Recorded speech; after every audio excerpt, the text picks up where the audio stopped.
In this video, I'm going to introduce you about a Newton-Raphson method in solving a solution, in solving an equation, which is a non-linear equation by using Newton-Raphson method. It's an iteration formula that created by Newton-Raphson method. Particularly for this method, this iterative formula is particularly from Newton-Raphson method in approximate a roots for a non-linear equations. Alright, okay, let's look at this. What's the meaning here? Okay, Newton and Raphson is actually doing some great work. So where they try to observe the change of the graph here. So at first they understood what is meant by the roots. It's a roots. Roots is the value of x that satisfied the equation. Means that if you is a value of x that causing this equation to be 0, right? It's causing this function to be zeros. So then Newton is actually explaining about the meanings of roots here, right? The meanings of roots.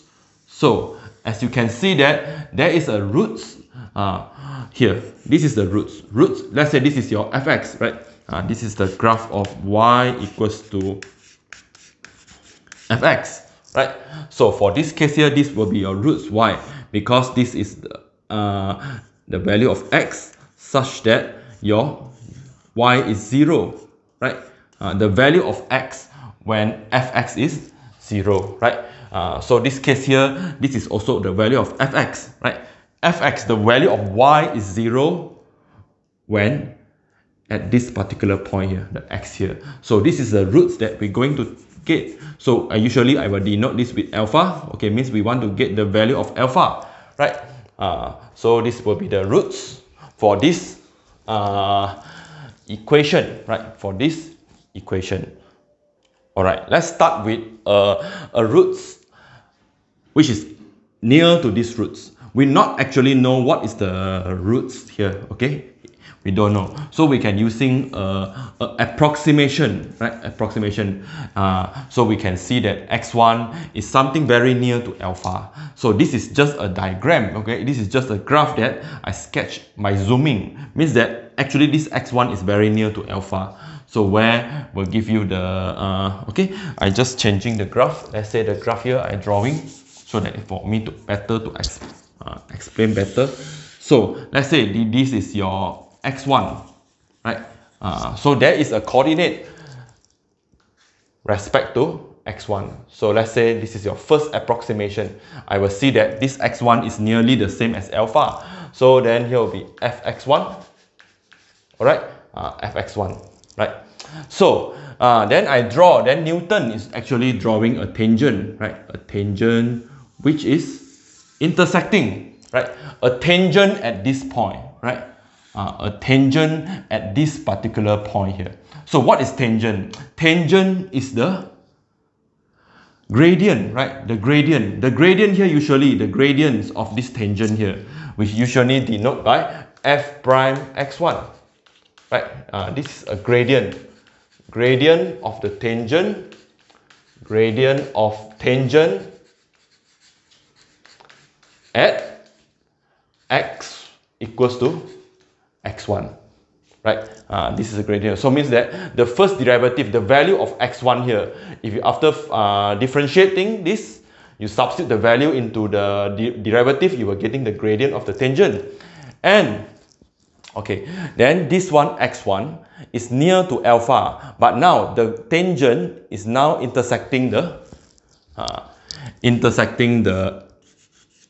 another value on the x-axis, which I label this as x2, because x1 and x2 is near to the value of alpha compared to x1, which means that x2 is the better approximation to alpha, all right? Or we say second approximation to alpha. This one is near to alpha, but this one compared to this one is even near to alpha, which the value is far near to alpha. So how then this one is x2 0, right? X2 0. So then I know that this gradient between these 2 points is actually f prime x1, because the gradient between these 2 points is the same as the gradient of the tangent. So, and I can denote this by f prime x1 is the same as the formula for gradient, which is m equals to y1 minus y2 divided by x1 minus x2, right? So y1 minus y2, right? In this case, y1 minus y2. All right. So we have know that the gradient, right? So the gradient, if I repeat again, this is the gradient of the tangent, which is also f prime x1, and it's the same as the gradient between these 2 points, right? So how to find gradient? The y value, the y1 minus y2. So I'm taking the y1 fx1 minus 0 y2 and x1 minus x2, right? Minus x2, and I rearranging this. Okay, I'm rearranging this formula, so I can see that x1 minus x2, x1 minus x2 cross over here, so I have fx1 divided by f prime x1, right? So now I can rewrite this to be x2. I'm moving the x2 here, so or I can say that x2 is the same as x1 minus with fx1 over with f prime x2, x1, right? So I have write x2 in term of x1. So okay, later I want to obtain, after I getting x2, of course x2 and x1 will be nearer to alpha, right? Will be nearer to alpha. So to get the value of alpha, so I need to do approximate again by drawing another tangent. So from this point, go on top on the graph, I'm drawing another tangent. All right. Of course, this tangent now will be the x3, right? x3 0, and for here, this point here will be x2, right? x2. The y value will be fx2, right? Fx2 here, right? So as I know that the tangent, the gradient of the tangent at this point will usually denote by f prime, right? Will denote by f prime x2, right? Gradient of the tangent at x equals to x2, right? So it's the same, right? The gradient of we carry out the same process here, because the gradient of the tangent, right? The gradient of tangent at this point, right? The gradient of tangent at this point, which is f prime x2, is the same as the gradient between this point and this point, right? Hope you get a better understanding. So this one, so I take the y1 minus the y2, so means that alright, so the f prime x2 is right as fx2, the y value minus the y value here, which is 0, divided by x2 minus x3, right?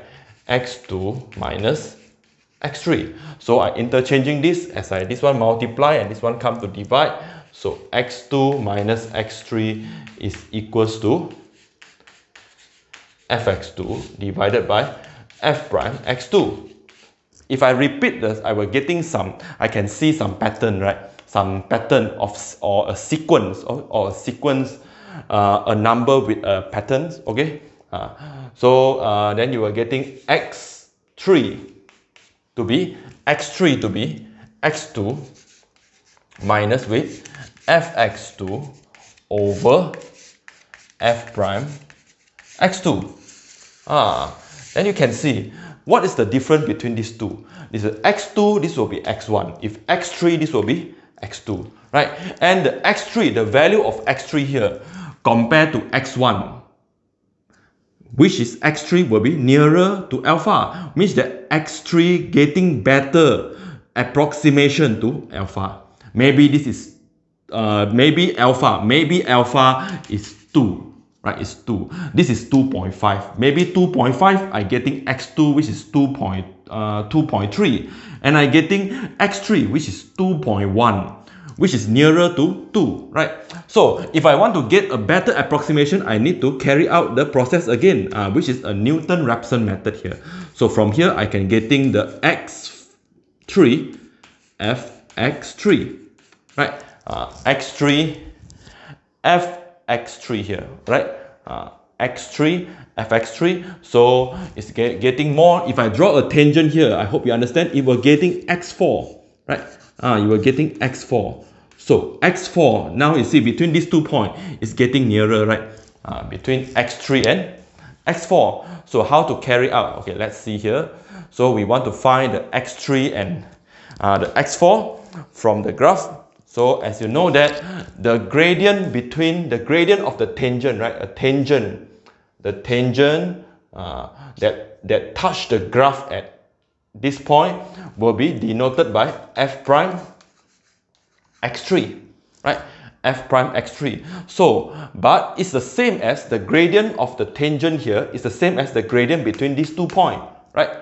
It's the same process here. So between these 2 points, as you know that this point will be x4, 0, which is very near to alpha, alright? Very near to alpha. So gradient between these 2 points, I take fx3 minus with 0,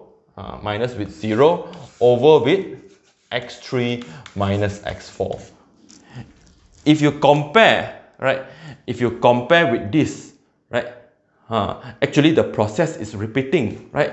The process is actually repeating, right? Repeating. So you carry out the iteration. Actually, you are carrying out the iterative formula. So then you will produce a sequence of formula. So which will be, if you introduce, you're getting x3 minus with x4, right? x3 minus with x4 to be equals to fx3 divided by f prime x3, right? If you rearrange this, you are getting x4, okay? x4 to be x3 minus fx3 divided by f prime x3. So if you observe this sequence properly, the sequence formula, you can actually generate a formula. As x2, you are getting x1 minus fx1 over f prime x1. As x3, you are getting x2 minus fx2 over f prime x2, right? So as you x4, you're getting x3 minus fx3 over f prime x3. So it means when 2 is 1, when 3 this will be 2, when 4 this will be 3, right? You will get a sequence, okay? Means that, okay, later if you continue the process here, this is a very great work here.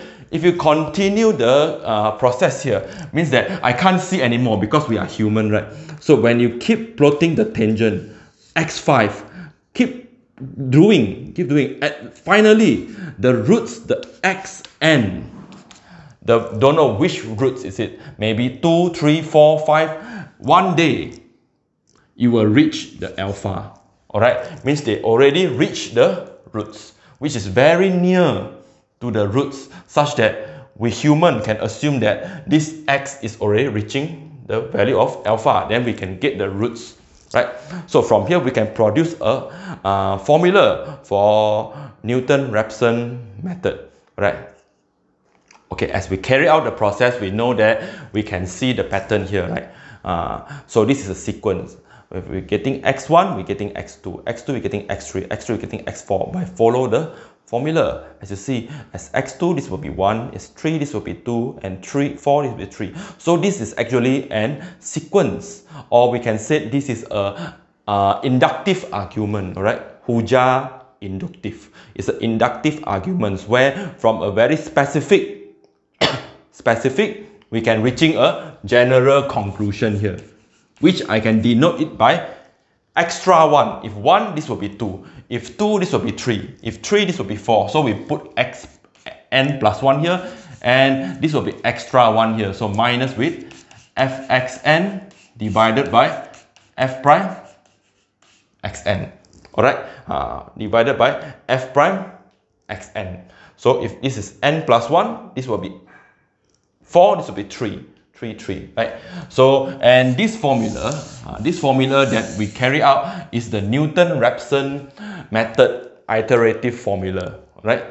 It's an iteration formula here. So I already derived for you, and we can using this formula provided that f prime xn is not 0, and fx is continuous and differentiable at that particular interval of roots. Right? So okay, very important is how to getting this iterative formula, Newton-Raphson iterative formula.